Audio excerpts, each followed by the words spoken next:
Hello tout le monde, c'est Gwenou, nous sommes je ne sais plus combien d'octobre, mais en début de mois, donc ce qui veut dire octobre dit octobre rose, donc sensibilisation contre le cancer du sein. Vous avez compris de quoi va parler cette vidéo aujourd'hui et je suis vraiment contente de la faire parce que c'est une campagne annuelle qui est très importante pour moi étant donné que j'ai perdu une tante il n'y a pas si longtemps que ça à cause du cancer du sein. Voilà quoi, je tiens quand même à vous en parler parce que cette campagne a été créée en 1985 par les États-Unis et est apparue pour la première fois en France en 1994. Donc 9 ans après. Cette campagne est bien sûr destinée à sensibiliser les femmes pour le dépistage du cancer du sein, mais également à récolter des fonds pour aider à la recherche. Son équivalent anglo-saxon, National Breast Cancer Awareness Month. Donc, dans la patientèle, nous avons environ 61 000 femmes atteintes du cancer du sein par an. En France, 2,5 millions de femmes se font dépister par an également. Nous avons deux manières de se faire dépister. Nous avons l'autosurveillance qui est la palpation du sein tout simplement. Et nous avons également la mammographie qui se fait seulement à partir de l'âge de 25 ans.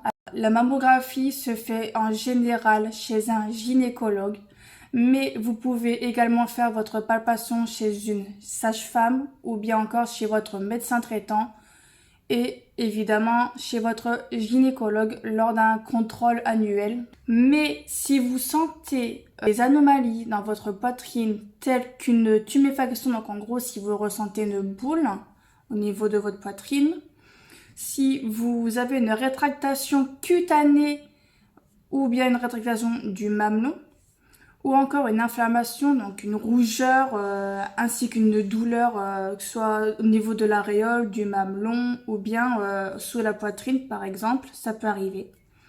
Si vous avez un écoulement du mamelon, donc un petit liquide en fait, sécrété par une glande je crois, un eczéma du mamelon, donc ça fait une petite plaque avec des petits points rouges autour et ça gratte, et ainsi qu'un ganglion sous le bras. Donc, après avoir parlé des deux moyens de dépistage contre le cancer du sein, nous allons parler des facteurs de risque qui, eux, représentent trois niveaux différents. Nous avons le niveau moyen, c'est-à-dire qu'à partir de 50 ans, nous avons quelques malchances à avoir le cancer du sein. Nous avons aussi les antécédents personnels qui, eux, sont élevés. Si vous avez été atteint d'un cancer invasif du sein ou un cancer canalaire, si vous avez eu une hyperplasie atypique canalaire ou lobulaire, ou encore si vous avez été atteint de la maladie d'Hodgkin. Nous avons ensuite les antécédents familiaux qui, eux, représentent un risque très élevé. Parce que si vous avez eu un membre de votre famille du premier degré qui a eu un cancer du sein ou bien un cancer des ovaires comme chez votre tante, chez votre cousine, votre mère, votre nièce ou bien encore chez une sœur, vous risquez d'avoir un cancer du sein. Mais attention, les hommes ne sont pas non plus à l'abri. Si votre père, votre frère, votre cousin, ou votre oncle ou votre neveu a eu un cancer du sein, oui, chez les hommes on appelle aussi ça un cancer du sein, ne sont pas à l'abri, faites-vous un dépistage complet. C'est-à-dire que tous les parents, hommes ou femmes de votre famille doivent faire un dépistage complet.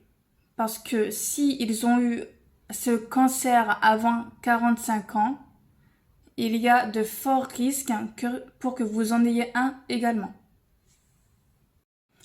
Donc, après vous avoir parlé de tout ça, je vais maintenant vous parler de l'association Europadona, qui est une association militante qui informe et rassemble les femmes atteintes du cancer du sein. Elle se bat contre le cancer du sein. Elle accepte également les dons. Donc si vous voulez en faire, je vous mettrai le lien de l'association en description. Il n'y a aucun souci là-dessus. Faites un don, aidez cette association, aidez les recherches parce que c'est très très très important. De plus en plus de femmes sont atteintes par le cancer du sein. Chez les hommes, c'est pas non plus anodin. Enfin, on en parle moins, mais c'est très important. S'il vous plaît, aidez l'association Europadonna ainsi que les chercheurs en faisant un don. Donc, après vous avoir parlé de Qu'est-ce qu'Octobre Rose, du cancer du sein, de la palpation, des facteurs de risque et de l'association Europadonna, bien évidemment, je vais vous avouer que hier j'ai fait des recherches pour ne pas vous dire n'importe quoi et aussi ne pas déshonorer le corps médical, étant donné que je ne suis pas de ce milieu.